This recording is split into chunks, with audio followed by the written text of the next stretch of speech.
Welcome to PointWise's Tutorial Tuesday, where we show you how to use a feature or demonstrate a technique in just a couple of minutes.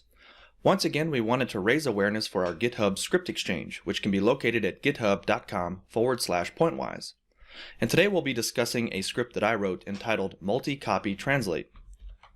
This script will copy and paste one or more entities multiple times using a single anchor point and one or more selected endpoints. Let's move to PointWise. And in PointWise, you'll notice on screen there are four entities. First, we have a database entity in the form of a circle. Second, we have a connector in the form of a circle.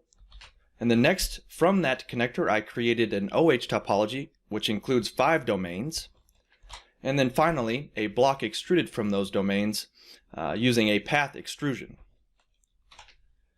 Now, the script will work from a pre-selected group of entities, but it'll also prompt you to select entities if there are none selected.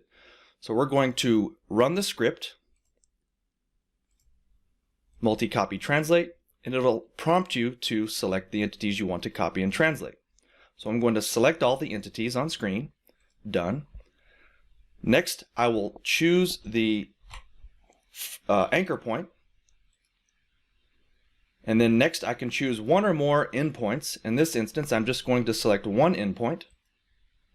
And then you'll hit cancel when you're finished with selecting the endpoints. This will execute the script, and now you can see that all the entities have been copied and translated based on the translation vector that's created between the anchor point and the endpoints.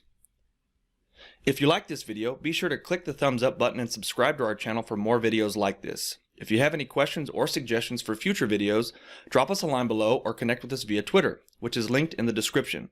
Thank you all and have a pleasant Tuesday.